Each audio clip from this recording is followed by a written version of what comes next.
Momen Idul Fitri seharusnya menjadi momen yang membahagiakan bagi semua umat muslim di dunia.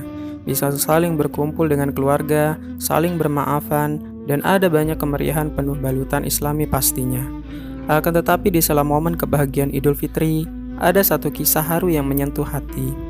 Di suatu pagi di hari raya, diceritakan Rasulullah sedang berjalan santai menuju masjid untuk menunaikan sholat Idul Fitri. Di depannya ada beberapa anak kecil yang sedang bermain. Anak-anak itu nampak ceria, senyum mereka seakan tak ada lara dalam diri mereka. Namun di tengah-tengah mereka ada seseorang anak yang tidak ikut bermain. Anak itu menyendiri dari teman-teman mereka yang tengah bermain. Matanya nampak sembab, ternyata ia sedang menangis.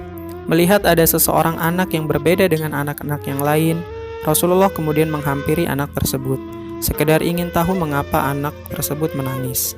Rasulullah pun bertanya kepada anak kecil itu, "Apa gerangan yang membuatmu menangis, wahai anak kecil?" Merasa ada yang memperhatikannya, anak kecil itu kemudian mencurahkan isi hati dan laranya kepada Rasulullah. Anak itu pun mulai bercerita perihal kesedihannya.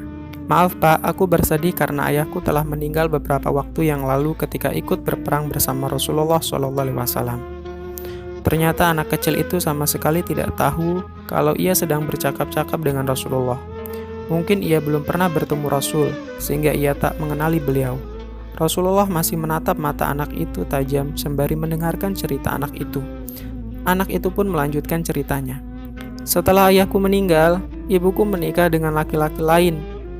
Ibuku tak hanya bersama laki-laki itu, ia juga mengambil rumah dan harta peninggalan ayahku dan kemudian mengusirku." Anak kecil itu masih tetap menangis, namun mulutnya tak henti untuk terus bercerita. "Jadilah aku seperti ini. Aku tak memiliki baju apapun yang bisa aku pakai. Perutku sangat lapar, lontang-lantung menjadi gembel dan tak tahu harus tinggal di mana." Bukan hanya itu yang membuat anak itu bersedih. Ada satu hal lain yang menjadikannya menangis, yaitu tatkala ia melihat teman-teman sebayanya bermain dengan riang gembira berhiaskan pakaian baru dan bagus di hari raya Idul Fitri yang selayaknya semua umat muslim bisa turut bergembira. Hal itulah yang menjadikan kesedihannya bertambah dan tangisnya terus meledak. Mendengar kisah anak kecil yang sangat mengharukan itu, Rasulullah kemudian tersenyum dan mulai mengucapkan beberapa kalimat. "Maukah kamu jika aku menjadi ayahmu, Aisyah menjadi ibumu, Fatimah menjadi saudaramu, Ali menjadi pamanmu, dan Hasan serta Husain menjadi saudaramu?" Anak itu tiba-tiba tersenyum. "Bagaimana mungkin aku tidak mau menjadi keluarga dari Rasulullah?" Anak itu kemudian dibawa oleh Rasulullah SAW. Rasulullah memberikan makanan dan pakaian yang layak serta baru. Anak itu kemudian kembali bermain bersama teman-temannya dengan senyum terpancar di wajahnya. Anak-anak di sekitarnya heran dengan perilaku anak itu yang seketika berubah. Salah seseorang temannya memberanikan diri untuk bertanya kepada anak itu, "Mengapa sekarang kau bahagia, sedangkan tadi kami melihatmu menangis?" Anak itu menjawab, "Bagaimana aku tidak bahagia? Sekarang perutku sudah kenyang, dan pakaianku sekarang baru. Dan yang paling membuatku bahagia adalah aku sekarang menjadi bagian dari keluarga Rasulullah SAW."